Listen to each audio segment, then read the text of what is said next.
డబ్బు, అనారోగ్యం, ఉద్యోగం, వ్యాపారం, అప్పులతో బాధపడుతున్నారా? మీకోసమే launch your future program. Hi hello నమస్తే, welcome back to Suman TV. ప్రస్తుతం మనతో పాటు ఉన్నారు ఫ్యామిలీ కౌన్సిలర్ రజనీ రామ గారు. నమస్తే మ్యామ్. నమస్తే నవీన. మనం రీసెంట్గా ఒక వీడియో చేసాం. 60-70 సంవత్సరాలు పైబడిన వాళ్ళు ఒంటరిగా ఉంటున్నారు, వాళ్ళకు కూడా ఒక తోడు కావాలి, భర్తకు భార్య, భార్యకి భర్త అని చెప్పేసి ఎంతమంది ఉన్నా సరే కుటుంబ సభ్యులు. అలా రీసెంట్గా నేను ఇంకొన్ని ఆర్టికల్స్ చూశాను. అందులో ఒక వ్యక్తి చెప్పింది ఏంటంటే, నాకు భార్య కావాలి, రొమాన్స్ చేయడానికే నాకు భార్య కావాలి అని చెప్పి ఖచ్చితంగా చెప్తున్నాడు ఆయన. ఇంకొక ఆవిడ చెప్తుంది, నాకు ప్రభాస్ లాంటి భర్త కావాలి, నాకు అంటే తోడు కావాలి అని అనట్లేదు, ప్రభాస్ లాంటి భర్త కావాలి అని అడుగుతున్నారంటే అది మనం ఎలా అయినా అనుకోవచ్చు దాన్ని. తోడు అంటే అది కష్టాలు, నష్టాలు, సంతోషమో, ఆనందమో, రొమాన్సో ఏదైనా మేడం. అంటే కొంతమంది పర్టికులర్గా అయితే చెప్తున్నారు, నాకు రొమాన్స్ చేయడానికే కావాలి నాకు అమ్మాయి అని చెప్పేసి చెప్తున్నారు. అంటే ఒక్కసారి మళ్ళీ మనం ఆ వీడియో కంటిన్యూ అనుకుందామా లేదా, అసలు ఈ వీడియో నుంచి మళ్ళీ మాట్లాడుకుంటే ఆ వయసులో తోడు అంటే నిజంగా రొమాన్స్ కోసం కూడా అంటారా అంటే ఏం చెప్తారు? ఇదిగో మరి ఆయన అదే అంటున్నాడు కదా, ఆయన రొమాన్స్ కోసమే అని అంటున్నాడు కదా. అలాంటి వాళ్ళు కూడా ఉంటారు మరి ఇంకా అది వాళ్ళ మనస్తత్వాన్ని బట్టి ఉంటుంది. ఇప్పుడు అలా వాళ్ళ ఏజ్ ఏంటో మనకు తెలియదు, మీరు నాకు చెప్పలేదు. ఏజ్ 60 పైబడిన వ్యక్తే మేడం. ఓకే, అది ఏజ్ని బట్టి కూడా డిపెండ్ అయి ఉంటుంది. ఒకవేళ 45-50 ఇయర్స్ ఏజ్లో ఉండగా అలాంటి ఎడబాటు, భార్యలు చనిపోవడం అలాంటివి ఏమైనా జరిగితే ఓకే, అది న్యాచురల్ అనుకోవచ్చు. కానీ భార్య అంటే ఇంక అదేనా?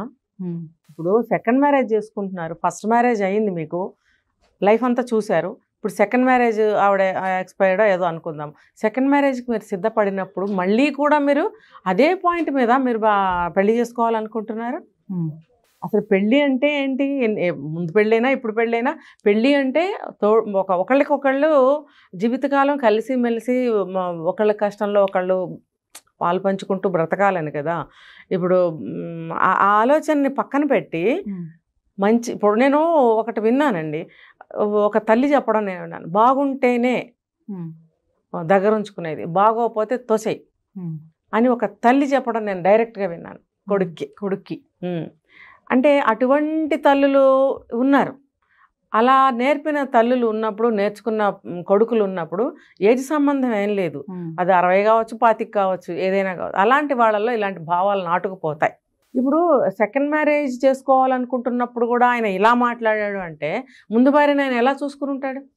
ఏ కోణంలో ఆవిడని చూసుంటాడు? ఒకవేళ ఒక భార్యగా ఆవిడని గౌరవించి ఉంటాడా? మరి ప్రేమగా చూసుకుని ఉంటాడా? ఆవిడని కష్టపెట్టకుండా చూసుకుని ఉంటాడా? లేకపోతే ఈ విషయం మీద ఏమైనా వేధింపులు చేశాడా ఆ మనిషిని? ఇప్పుడు ఆడవాళ్ళైనా చూడండి, కొంతమందికి ఆ మెంటాలిటీ ఉంటుంది. నేను ముందే చెప్పాను, ఏజ్ ప్రకారం. ఇప్పుడు ఒక్కొక్కరికి 35-40 ఇయర్స్లోనే ఆడవాళ్ళకు కూడా హస్బెండ్స్ పోతున్నారు. మరి అలాంటి వాళ్ళు కూడా కోరికలు ఉంటాయి వాళ్ళల్లో, ఖచ్చితంగా ఉంటాయి. మరి అంటే వాళ్ళ ఇష్టాన్ని తెలియజేస్తున్నారు. అది ఇష్టాన్ని తెలియజేయటం అనేది తప్పు కాదు. కానీ ఇప్పుడు కుటుంబ సభ్యుల్ని, పిల్లలుంటే పిల్లల్ని, సమాజాన్ని దృష్టిలో పెట్టుకుని మాట్లాడాలి. తర్వాత సెకండ్ మ్యారేజ్ చేసుకోవడానికి సిద్ధపడినప్పుడు మనస్తత్వాలు, బుద్ధులు, లక్షణాలు, ఇంకా వాళ్ళ ప్రవర్తనలు, నడవడికలు, అలవాట్లు ఏదైనా సరే మార్చుకోవాలి. ఎందుకు అనంటే మీరు 25 ఏళ్ళు, 30 ఏళ్ళు, 40 ఏళ్ళు కాపురం చేసిన తర్వాత ఇప్పుడు మళ్ళీ సిద్ధపడుతున్నారు పెళ్ళిళ్ళకి, ఆడవాళ్ళైనా మగవాళ్ళైనా. ఆ వచ్చేవాళ్ళు సరికొత్త మనుషులు. డే 1 నుంచి మీరు మళ్ళీ స్టార్ట్ చేయాలి. అలా వాళ్ళు అసలు ఎలాంటి వాళ్ళు తెలీదు. వాళ్ళు కూడా అలాంటి మనస్తత్వాలే అనుకోండి. మీరు ఎంత అడ్జస్ట్ అయి ఉండాలి, ఎన్ని విషయాలు మీరు మానుకోవాలి, ఎన్ని విషయాలు మీరు కొత్త అలవాటు చేసుకోవాలి, ఎన్ని లక్షణాలను మీరు మార్చుకోవాలి, కొన్ని లక్షణాలని తీసేయాలి. ఇవన్నీ ఉన్నప్పుడే మీరు మళ్ళీ రెండో పెళ్లి చేసుకున్నప్పుడు వాళ్ళతో సరిగ్గా ఉండగలుగుతారు. ఒకళ్ళు ఎవరో చెప్పారు, సెకండ్ వైఫ్ కూడా వెళ్ళిపోయింది. ఎందుకు వెళ్ళిపోయింది? ఇలాంటివే ఉంటాయి. ఇప్పుడు ఆవిడ పెద్ద ఆవిడే, ఈయన పెద్ద ఆయనే, అయినా కూడా సెకండ్ మ్యారేజ్ చేసుకున్నప్పుడు ఆవిడ వెళ్ళిపోయింది అని అంటే ఇంకా మన ఊహకు అందుతుందో ఆలోచించండి ఏం జరుగుంటుందో. ఒక విషయం చెప్పండి మేడం, ఇప్పుడు నేను అడిగాను కదా, అంటే ఆ వయసులో కూడా అలాంటి కోరికలు ఉంటాయంటారా? ఉంటాయి, ఒక్కొక్కరికి ఉంటాయి. ఇప్పుడు ఆడవాళ్ళలో కొంచెం మోనోపాజ్ ఇవన్నీ వచ్చి కొంచెం తగ్గుతాయి, కానీ జెంట్స్లో కొంచెం ఉంటాయనే చెప్పుకోవాలి. కానీ మగవాళ్ళకి కూడా ఆడవాళ్ళకి మోనోపాజ్ ఉన్నట్టే వాళ్ళకు కూడా ఉంటుంది ఒక స్టేజ్లో. కానీ కొంతమందికి ఉండకపోవచ్చు. ఇంకొకటి ఏంటంటే మగబుద్ధి. అది ఎలా అయినా కానీ కోరికలు ఎక్కువ ఉండనివ్వండి, కోరికలు తక్కువ ఉండనివ్వండి, వాళ్ళ బుద్ధి అనేది అటే ఆలోచిస్తుంది. కోరికలు తక్కువ ఉన్నా, అంత క్యాపబిలిటీ లేకపోయినా కూడా ఐ కెన్ అన్న ఒక కాన్ఫిడెన్స్తో ఉంటారు వాళ్ళు. అంటే ఏంటి, అమ్మో నేను మగతనం నాకు తగ్గిపోతుంది, అమ్మో నేను మగాడిని, అమ్మో మా అమ్మ ఏమనుకుంటుంది ఒకవేళ తల్లి బతుకుంటే, ఈ అమ్మో మా చుట్టాలు ఏమనుకుంటారో, ఇలాంటి ఆలోచనలు ఉన్నప్పుడు కూడా ఆ మగబుద్ధి అనేది నేను మగాడిని అనే ఒక లక్షణాన్ని హైలైట్ చేసుకుని మాట్లాడతారు. నాకు ఇంత వయసు వచ్చింది, నేను తండ్రినో తాతనో అయ్యాను, ఇప్పుడు 60 ఏళ్ళు 65 ఏళ్ళు వచ్చిన ఒక ఆడవాళ్ళైనా మగవాళ్ళైనా తాతయ్యలో అమ్మమ్మలో నాయనమ్మలో అవుతారు కదా, ఆ వయసుకు తగ్గ ఆలోచనలు చేయాలి. అఫ్కోర్స్ అది నీడ్ అనేది ఉంటే ఉండొచ్చుగాక, దాన్ని మీరు హైలైట్ చేసి సమాజంలోకి వదలటం అనేది అంత హెల్దీ కాదు. కొంతమంది చూసుకుంటే మేడం, మగవాళ్ళు అవసరాలను బట్టి సపోజ్ భార్య చనిపోయారు అనుకోండి, పెళ్లి చేసుకున్నారు. ఎందుకు చేసుకున్నారంటే పిల్లల కోసం అని అంటున్నారు. ఆవిడతో మళ్ళీ ఏవో సమస్యలు వచ్చాయి, రెండో పెళ్లి చేసుకున్న ఆవిడతో కూడా, అక్కడికి మళ్ళీ ఆవిడకి డివోర్స్ ఇచ్చేసి మళ్ళీ పెళ్లి చేసుకుంటున్నారు. మళ్ళీ ఎందుకు చేసుకున్నాం అంటే నాకు అవసరం, పిల్లల కోసమో నా కోసమో, నాకు తోడు కావాలి, నా పనులు చేయాలి, నేను ఒంటరిగా ఉండలేకపోతున్నాను అంటే మగవాడు ఇలా 1, 2, 3 ఇలా ఎన్ని పెళ్ళిళ్ళన్నా అంటే అవసరాలు ఉన్నాయి కాబట్టి చేసుకుంటూ పోవచ్చు అంటారా? అవసరాల కోసం పెళ్లి చేసుకోవాల్సిన అవసరం ఏముంది? ఇప్పుడు బాగా వయసు అయిపోయింది, కదలలేని స్థితిలో ఉన్నారు, మీరు ఒక మేడ్ని పెట్టుకోవచ్చు. పెళ్ళి అనే ఒక ఏమంటారు, ఒక పవిత్రమైన విషయాన్ని ఇలా అప్లై చేయడం అనేది నాకు మనస్ఫూర్తిగా నచ్చని విషయం. ఒక తోడుగా జీవితకాలం, ఇప్పుడు నేను ఒక ముందు ఎపిసోడ్లో నేను చెప్పాను, కష్ట సుఖాలు పాలు పంచుకుని ఉంటారు అప్పటి వరకు భార్య భర్తలు. అందులో ఏ ఒక్కళ్ళు వెళ్ళిపోయినా ఒంటరిగా మిగులుతారు. పిల్లలు కానీ మనవాళ్ళు మనవరాళ్ళు కానీ వాళ్ళ లైఫ్లో వాళ్ళు బిజీగా ఉంటారు. ఏదో కొంచెం సేపు మాట్లాడగలరా కానీ 24 గంటలు ఎంగేజ్ చేయలేరు. అయితే నేను ఇంకొకటి కూడా ఇక్కడ క్లారిటీ ఇవ్వదలుచుకున్నాను. సెకండ్ మ్యారేజ్ చేసుకున్నప్పుడు వచ్చిన భర్త అయినా భార్య అయినా వాళ్ళకి ఏంటంటే మనస్ఫూర్తిగా తర్వాత ఒక డెడికేటెడ్గా ఉండగలరా అనేది నాకు సందేహం. అంటే ఫస్ట్ ఉన్నటువంటి కదా ఆ యొక్క బంధం అంటారా? ఇప్పుడు నేను చెప్తున్నది అదే. నేను అప్పుడే ఆ రోజే వచ్చిన ఒక భర్త కానీ భార్య కానీ ఇద్దరులో ఎవరో ఒకళ్ళు పాత అనుబంధంతో ఉండగలరా? ఒక ఇంతకుముందు భార్యతో కానీ భర్తతో కానీ 25 ఏళ్ళు 30 ఏళ్ళు 40 ఏళ్ళు కాపురం చేసినట్టుగా ఈవిడితో ఉండగలరా? ఖచ్చితంగా ఉండలేరు. ఒక ప్రత్యేకమైన కోణంలోనే చూస్తారు. ఆ ఆడమనిషి అయితే ఈయన నన్ను బాగా చూసుకుంటున్నాడా లేదా, ఈయనకి ముందున్న పిల్లల్ని కానీ వాళ్ళ పరివారాన్ని కానీ దూరం పెడుతున్నాడా లేదా, నాకు ఇంపార్టెన్స్ ఇస్తున్నాడా లేదని ఖచ్చితంగా చూస్తుంది. అలాగే భర్త కూడా ఏంటంటే నా అవసరాలు బాగా చూస్తుందా లేదా అని ఆలోచిస్తాడు. మీరు ఈ వయసులో కూడా ఇలాంటి దృక్పథంతో ఇలాంటి కోణంలోనే చూస్తున్నారు తప్ప మీరు ఏ ఉద్దేశంతో పెళ్లి చేసుకున్నారో ఆ ఉద్దేశాన్ని గుర్తుపెట్టుకుంటున్నారా? కమ్మగా వండి పెడుతుందా లేదా, మరి 16 ఏళ్ల పిల్లలాగా గెంతుతుందా లేదా అని చూస్తున్నారు కదా. ఇప్పుడు మీరు అడిగారు నేను సెక్స్ కోసమే, కోరికల కోసమే, రొమాన్స్ కోసమే అని. మీరు మీకు 60-70 ఏళ్ళు ఉంటే రొమాన్స్ చేయగలిగినంత వయసున్న ఆ స్త్రీని మీరు పెళ్లి చేసుకోవాలి. అంటే మీకు ఏ వయసు స్త్రీ కావాలని మీ ఉద్దేశం? ఇప్పుడు ఈ వయసులో మీకు ఒక సేవ, ఒకళ్ళకొకళ్ళు నేను మళ్ళీ చెప్తున్నానండి, మగవాళ్ళు రెండో పెళ్లి చేసుకోవాలనుకుంటే ఒక సర్వీస్ కోసమో, మీ కోరికలు తీర్చడం కోసమో, వంటలు చేయడం కోసమో, ఇల్లు కనిపెట్టుకుని ఉండటం కోసమో, ఒక ఏమంటారు ఒక వాచ్మెన్ లాగా, సెక్యూరిటీ గార్డ్ లాగా, ఒక వాచ్మెన్ లాగా సెక్యూరిటీగా మీరు నియమించుకోవాలి అనుకుంటే రెండో పెళ్లి అసలు చేసుకోకూడదు. ఎందుకనంటే ఆవిడ అందుకు సిద్ధపడి రావాలిగా. వస్తుందా లేదా తెలీదు. వచ్చిన తర్వాత మీరు మీ వైపు నుంచి ఆలోచిస్తున్నారు. ఆవిడ కూడా వయసు అయిపోయిన స్త్రీయే కదా, ఆవిడకి కూడా సేవలు చేయాలి కదా. ఒక ఆయన ఎవరు అన్నారు, మేము ఇద్దరికి కలిపి ఒక మనిషిని పెట్టుకుంటామండి మా అవసరాలకి, మా దగ్గర డబ్బు ఉందండి, ఓకే బాగుంది అది. అంతేగాని ఇప్పుడు మీరు చెప్పారు కదా, అలా కోరికలు తీర్చే అమ్మాయి ఆవిడ కావాలంటే ఆవిడ వయసు ఎంత ఉండాలి? ఆ కోరికలు తీర్చాలి, ఇల్లంతా దిద్దుకోవాలి, వంటలు చేయాలి, వచ్చేవాళ్ళని చూడాలి, వెళ్ళేవాళ్ళని చూడాలి, మీకు అన్ని సేవలు అనమాట. మీరు పడిపోతే లేపాలి, మీకు కనపడకపోతే చేయి పట్టుకుని తీసుకెళ్ళి. మీరు ఇలా ఉంటే ఆవిడ మాత్రం తైతేయమంటే ఎగరాలా? ఆవిడకి రాదా వయసు? ఇదే భర్త ముందు పెళ్ళంతో కూడా ఉండే పద్ధతి ఇదే.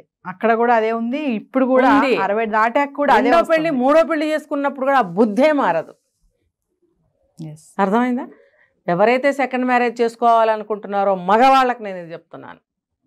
ఇంకా ఆడవాళ్ళకి చెప్తా, చేసుకుంటున్నారు, రైట్, బాగుంది. వీళ్ళకి కూడా మగవాళ్ళకి ఒక సపోర్ట్ ఉండదేమో కానీ ఫ్యామిలీ, ఆ ముసలాయనలే ఏం పట్టించుకోరు, ఎవరో వేళకింత పెడతారు, మనవరాళ్ళు మనవాళ్ళు ఉంటే ఆయ తాతగారు బాగున్నారని వెళ్ళిపోతారు అంతవరకే.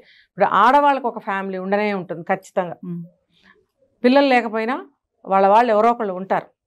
ఉన్నప్పుడు ఆవిడని ఇక్కడికి పంపించేటప్పుడు ఖచ్చితంగా కండిషన్స్తోనే చేస్తారు పెళ్ళి.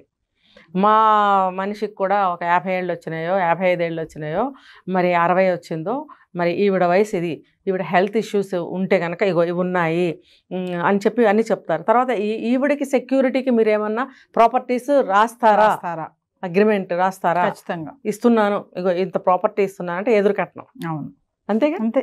మరి ఆ వయసులో ఏదోటి పెట్టాలి కదా మేడం, ఏం లేకుండా ఆవిడ అయితే నువ్వు డబ్బు ఇస్తేనే ఆవిడ రావడానికి ఒప్పుకుంటున్నారు అవతల వాళ్ళు. అంటే డబ్బు ఇస్తేనే వచ్చే మనిషి నీకు ఏ రేంజ్లో ఎటువంటి డెడికేషన్తో నీకు సేవ చేస్తుంది, అవి అందుతున్నంత వరకే. ఒక ఆవిడ రాయించుకుని ఆస్తులు వెళ్ళిపోయిందట రెండో భార్య, బాగుందా.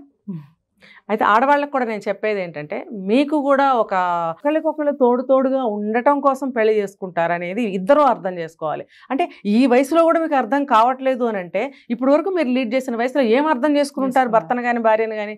సో మీరు కంప్లీట్గా అర్థం చేసుకోవాలి. తోడు నీడ అంటే ఏంటో మీకు అర్థం కాదు, మీకు తెలియలేదు ఇప్పటి వరకు కూడా.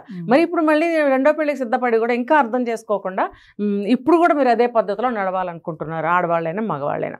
ఇంకా ఆడవాళ్ళు ఆడ మనిషిని పిల్ల అని అనలేం, మనం అమ్మాయి అని అనలేం. ఒక ఆవిడని ఈయనకి అప్పచెప్పాలి అని అంటే రాయించుకుంటున్నారు, ఆస్తిపాస్తులు ఎంతో కొంత రాయించుకుంటున్నారు. ఒక ఆయన చెప్తున్నాడు, నేనే ఆస్తి ఇవ్వను, నాకు కొంచెం పెన్షన్ వస్తుంది, మేమిద్దరం ఉంటాం అని మాట్లాడుతున్నాడు. అంటే ఈ ఆడవాళ్ళు కూడా ఏ ఆస్తి రాయకపోతే రావట్లేదు. ఎందుకంటే మోసాలు కూడా ఒకవేళ ఆవిడ మంచి ఆవిడే, జెన్యూన్ పర్సన్, కానీ రోజులు బాగాలేదే, సెక్యూరిటీ పర్పస్, అందుకని ఏమన్నా రాయమని అడిగేవాళ్ళు ఉంటారు. కొంతమంది ఏంటి ఇలాగా తీసుకుని వెళ్ళిపోతారు. వాళ్ళు ఇంకొక మ్యారేజ్ కూడా చేసుకున్న వాళ్ళు ఉన్నారు అక్కడ వేరే దగ్గర మళ్ళీ. ఎందుకంటే ఆవిడ సెక్యూరిటీ ఆవిడ చూసుకుంటుంది, లైఫ్ సెక్యూరిటీ చూసుకుంటుంది. ఇంకొకళ్ళని మ్యారేజ్ చేసుకుంటే నాకు ఇంకొంచెం ప్రాపర్టీ వస్తుంది, అతని దగ్గర కూడా కొంతకాలం ఉంటే ఉంటాను లేకపోతే లేదు. ఇవి రెండు తప్పండి, సరిగ్గా అర్థం చేసుకోవాలి.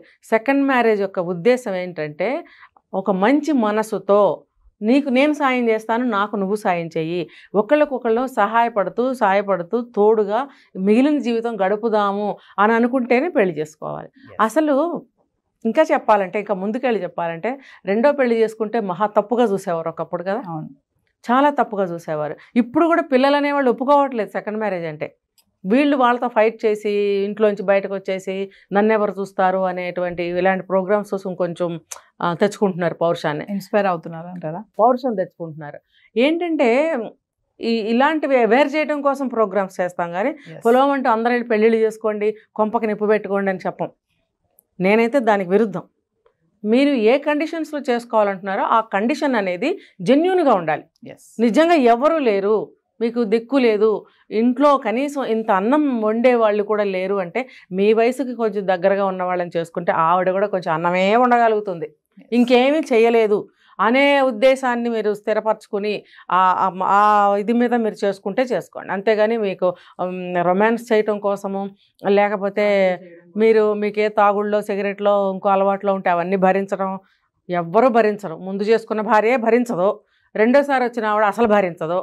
నువ్వు నాకు సెక్యూరిటీగా ఉంటానన్నావు, నన్ను జీవితాంతం చూసుకుంటానన్నావు అని నేను పెళ్లి చేసుకున్నాను అని ఖచ్చితంగా ఆవిడ అంటుంది. ఆవిడ వెనకాల ఎవరంటే వాళ్ళు కూడా అడుగుతారు. అంతేగాని ఇలా పిచ్చి ఆలోచనలకి పిచ్చి పోకళ్ళకి ఎవరు పోకండి. మేబీ ఇలా సెకండ్ మ్యారేజ్ చేసుకోవాలనుకున్న వాళ్ళందరూ కూడా వయసులో పెద్దవాళ్ళే అయి ఉంటారు.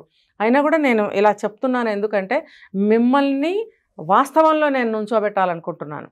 ఇప్పుడు ఒక సామెత ఉంది, ముందు భార్యతో సరిగ్గా లేనివాడు రెండో భార్య దగ్గర ఉండగలడా, లేకపోతే ముందు భర్తతో అడ్జస్ట్ అవ్వలేని అమ్మాయి రెండో పెళ్లి చేసి ఎలా అడ్జస్ట్ అవుతుంది? నేను కూడా వేస్తాయి క్వశ్చన్. అలాంటప్పుడు ఇది కరెక్ట్ అయిన డెసిషన్ కూడా కాదు. కానీ పర్టికులర్ స్పెసిఫిక్ రీజన్స్ ఉండి అసలు ఎవరూ లేరు, ఒంటరి దిక్కులేను, నాకు అసలు ఇంటి తలుపు కూడా దగ్గరికి వేసే పరిస్థితి ఎవరు లేరు ఇంట్లో అన్నవాళ్ళు చేసుకోవచ్చు వాళ్ళ పరిస్థితులను బట్టి, అంతేగాని మిగతా కండిషన్స్లో కాదు. మీకు మంచి ఫ్యామిలీ ఉంది, పిల్లలతోటి కోడళ్లతోటి మీరు ఎందుకు కలిసి ఉండలేరు?